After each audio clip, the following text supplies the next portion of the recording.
안녕하세요, 가치현입니다. 5월 19일 목요일 국내 시장이 마감되었습니다. 자, 오늘 장 시작 전부터 굉장히 걱정을 하신 분들이 많았을 거예요. 어제 미국 증시가 크게 빠지다 보니까 굉장히 걱정이 앞섰을 텐데 그래도 장 초반 가격대를 이탈하지 않고 조금만 반등하는 모습을 보여주었습니다. 그래서 코스피는 1.2% 하락이 나왔고, 그리고 코스닥은 조금 더 반등해서 0.9%에서 마무리가 되었네요. 자, 이어서 코스피 시가총액 상위 종목들을 보면, 자, 오늘은 전 종목이 부진했는데 그래도 LG 에너지 솔루션은 상승하는 모습이 나왔고, 전반적으로 대형주보다는 소재 기업들, 2차전지 소재 기업들이 굉장히 강세를 보여주었습니다. 그렇지만 코스피는 보시는 것처럼 굉장히 부진한 모습으로 마무리되었고, 코스닥은 자, LNF가 8.5%, 첨보도 1%, 그리고 에코프로비엠은 약보합으로 마무리되었죠. 그래서 지금 보시는 것처럼 시장 흐름 대비 굉장히 강세를 보여주었던 것이 바로 오늘은 2차전지 소재 쪽이다. 그렇게 정리를 해보겠습니다. 자, 이어서 코스피의 수급을 보면 오늘은 외국인이 소폭의 순매도가 나왔어요. 이 정도면 거의 보합이라 볼 수 있고, 반대로 기관 쪽에서 금융투자를 중심으로 순매도 물량이 나왔습니다. 그리고 코스닥. 자, 코스닥도 오늘 기관과 외국인의 순매도가 나왔는데 사실 외국인이 이 정도면 거의 보합이라 볼 수 있고 기관도 그렇게 많은 물량은 아니거든요. 그래서 오늘 전반적으로 기관과 외국인의 많은 물량이 나오지 않았지만 이렇게 시장이 빠진 것은 개인들의 매수세, 오늘은 밑에서 받쳐주는 힘이 약했었다. 그렇게 보는 것이 더욱 합리적일 것 같습니다. 자, 이어서 삼성전자. 자, 오늘 삼성전자는 소폭의 하락이 나왔지만 그래도 웬일인지 외국인이 순매수를 보여주었고 기관은 금융투자를 중심으로 많은 순매도 물량이 나왔네요. 자, 그래도 삼성전자가 지금 3거래일 연속으로 매수세가 들어왔어요. 이 부분은 굉장히 긍정적이라고 생각이 되고, 자, 그리고 SK하이닉스도 마찬가지로 외국인의 순매수가 들어왔고 기관만 나홀로 순매도로 보여주었네요. 자, 그리고 오늘 신고가를 경신했었던 LNF, 코스닥 종목 중에서 굉장히 강세를 보여주었는데 오늘까지 5거래일 연속으로 외국인의 순매수가 들어왔고 기관과 개인의 순매도로 보여주었죠. 그리고 삼성 SDI도 외국인의 순매수가 들어왔지만 기관의 보다 많은 순매도로 인해서 오늘은 조금 아쉬운 모습이 나온 것 같네요. 자, 이어서 주체별 매매 동향에 대해서 살펴보도록 하겠습니다.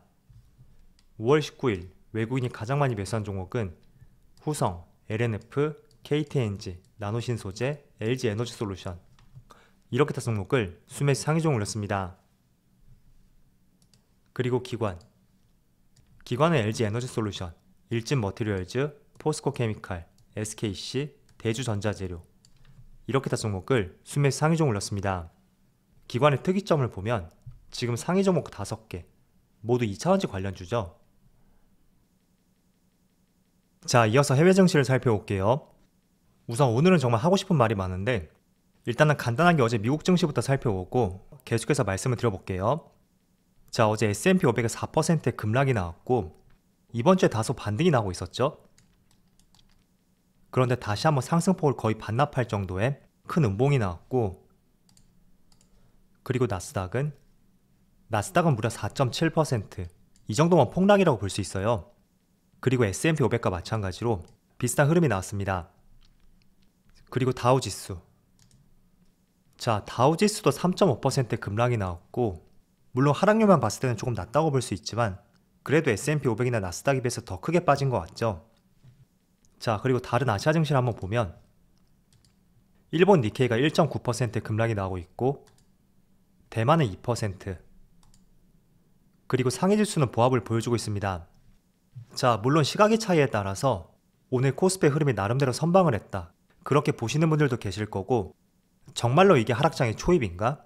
이렇게 부정적으로 보는 분들도 많으실 거예요. 자, 일단 어제 미국 증시가 크게 하락했고 국내 증시까지 하락하는 이유에 대해서 한번 짚어보면 미국의 월마트하고 타깃이라는 유통 공룡 기업이 있습니다. 즉 한마디로 국내 시장하고 비교한다면 이마트, 홈플러스, 롯데마트, 이런 기업들이 될 수 있겠죠. 그런데 전날에 월마트가 먼저 실적 발표를 했었는데 실적이 생각보다 좋지가 않았어요. 그렇지만 시장은 파월의 입장에 대해서 조금 더 무게를 실었었고 그 때문에 지수는 상승이 났습니다. 자, 그런데 하루 정도 시차를 두고 어제 타깃이라는 기업이 실적 발표를 했는데 마찬가지로 실적이 굉장히 부진하게 나왔거든요. 즉 두 기업 모두 컨센서스를 하회했고, 그래서 이런 부분 때문에 미국 시장에서 물가 상승에 따른 경기 침체의 두려움, 이런 것들이 시장의 발목을 잡았다고 볼 수가 있어요. 자, 오히려 매출은 증가했는데 이익은 줄어들었고, 보통 소매 판매 업체들은 가격 정가가 높잖아요. 그래서 우리가 일반적으로 인플레이션 해치 수단으로서 음식료 관련주들, 그쪽에 굉장히 집중을 하는 것도 그 이유 중에 하나라고 볼 수 있습니다. 자, 그런데 이렇게 가격 정가가 가능한데도 불구하고 매출은 늘었지만 순이익이 줄어들었다 라는 것은 물가 상승 속도가 너무 높고 그 가격 정가가 제대로 작동이 안 되고 있다, 그렇게 볼 수가 있는 것 같아요. 자, 그래서 이런 부분 때문에 어제 파월이 물가를 잡기 위해서 금리 인상을 지속적으로 할 것이고 경기 침체는 없을 것이다, 시장이 그 발언에 대해서 다시 한번 해석을 하고 있다, 그렇게 볼 수가 있습니다. 자, 그래서 요약해서 말씀드리면 유통기업들의 실적이 부진함에 따라서 어제 파월의 연준 의장의 발언과 함께 잠깐 괜찮구나 생각했었던 경기 침체에 대한 두려움, 이게 다시 한번 시장을 휩쓸고 있다, 그렇게 보시면 좋을 것 같습니다. 자, 그래서 항상 이런 부정적 이슈가 나올 때마다 그동안 보이지 않던 내용들, 이런 기사들이 상당히 많이 나오고 또 평소에는 개의치 않았던 내용에 대해서 우리가 확대 해석하는 경향이 있는 것 같아요. 자, 대표적으로 빅쇼트의 주인공 마이클 벌이라는 사람이 최근에 애플 하락에 460억을 베팅했다는 이런 기사도 나왔습니다. 자, 이 사람 같은 경우에는 영화 빅쇼트 아시죠? 그 영화의 실제 주인공이라고 볼 수 있는데 지난 2008년에 서브프라임 모기 사태를 예측했고 그때 공매도를 활용해서 굉장히 큰 수익을 얻었던 대표적인 인물이라고 볼 수 있습니다. 그런데 이 사람이 지금 하락장에 베팅을 했다는 것은 시장을 부정적으로 보는 사람들에게는 더 부정적으로 볼 수 있는 하나의 내용이라고 볼 수 있을 것 같아요. 자, 그런데 여기서 저의 생각을 한번 덧붙여보면 우리가 경기 침체를 지난 IMF라든지 서브프라임 모기지 그리고 코로나 사태, 대표적으로 그 세 경우와 빗대어서 경기 불황으로 빠질 것이다, 그렇게도 보시는 분들이 많은 것 같더라고요. 자, 그런데 잘 생각해보면 2년 전에 많은 돈을 풀었었죠. 그래서 그 돈으로 인해서 기업들 실제 투자도 늘리고 또 수익성도 개선시키고 많은 긍정적인 효과를 유발을 했습니다. 그렇다 보니 2020년, 2021년 그리고 2020년까지 기업들 실적이 꾸준히 증가할 수가 있었거든요. 자, 그런데 올해 접어들면서 금리 인상과 함께 유동성을 해소하고 있는데 그렇다 보면 기업들의 이자 부담이 증가할 것이고 또 너무나 많은 돈을 풀므로 인해서 인플레이션 우려감까지 같이 공존을 하고 있는 상황입니다. 그렇다면 자연스럽게 기업들 실적이 조금은 둔화될 가능성은 있어요. 물론 기업마다 조금은 차이는 있겠지만 평균적으로 말씀을 드리는 거예요. 이렇게 성장률은 조금 둔화될 수가 있고 기업들의 매출이라든지 특히 영업이익과 순이익 부분, 이쪽이 조금 더 저조할 가능성이 있겠죠.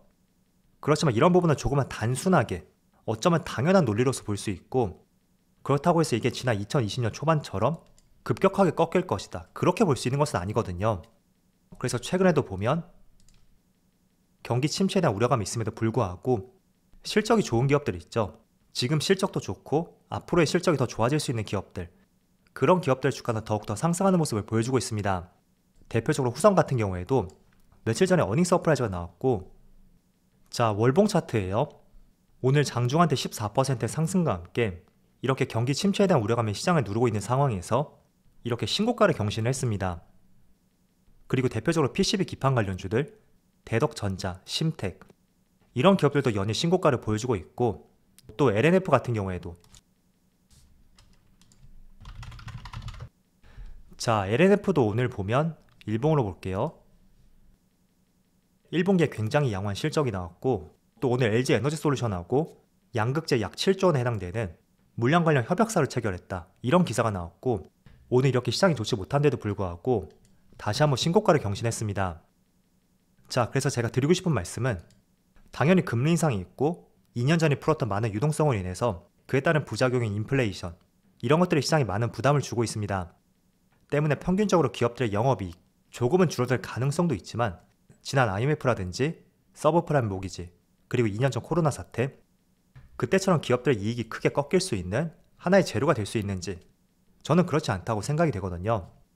물론 골드만삭스에서도 경기 침체는 없을 것이다, 그런 발언을 했었고 정말로 경기 침체가 올 것인지, 만약에 온다면 얼마나 강도가 클 것인지 거기에 대해서는 아무도 알 수 없고 또 혹시나 경기 침체가 온다고 하더라도 과연 이게 밑도 끝도 없이 주가를 뺄 수 있는 큰 불황으로 이어질지, 그건 저는 아니라고 생각하고 있습니다.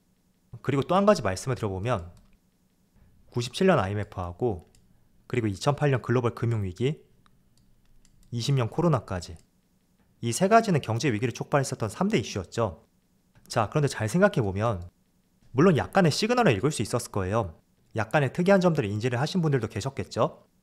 자, 그렇지만 대부분 이 세 가지 경우를 한번 떠올려 보면 몇 년 전부터 경기 침체가 올 것이다, 그걸 예고하고 왔던 경우는 한 차례도 없었습니다.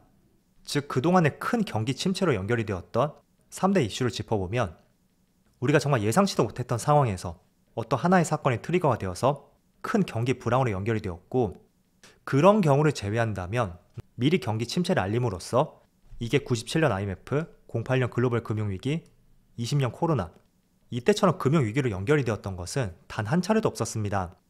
그래서 지금 경기 침체에 대한 예고가 굉장히 많이 나오고 있는데 과연 예고된 경기 침체는 올 것인지 그 점도 한번 깊게 고민해 보시고요.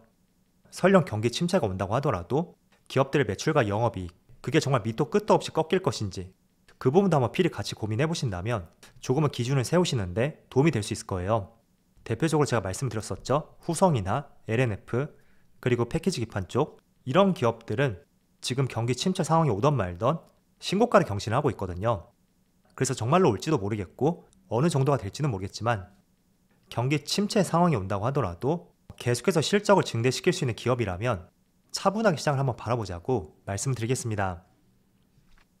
자, 그래서 오늘은 경기 침체에 대해서 지금 시장이 어떻게 바라보고 있는지 거기에 대해서 말씀드렸고, 또 과거 사례라든지 저의 생각까지 같이 한번 말씀을 드려봤습니다. 다들 시장이 참 어렵다고 하더라도 항상 힘내자고 말씀드리고요. 주식은 원래 인내와의 싸움이다, 늘 이런 부분을 강조해 드리면서 영상 마치도록 하겠습니다. 자, 그럼 오늘 영상 여기서 마치도록 하고요. 언제나 여러분들의 성공 투자를 기원하도록 하겠습니다. 감사합니다.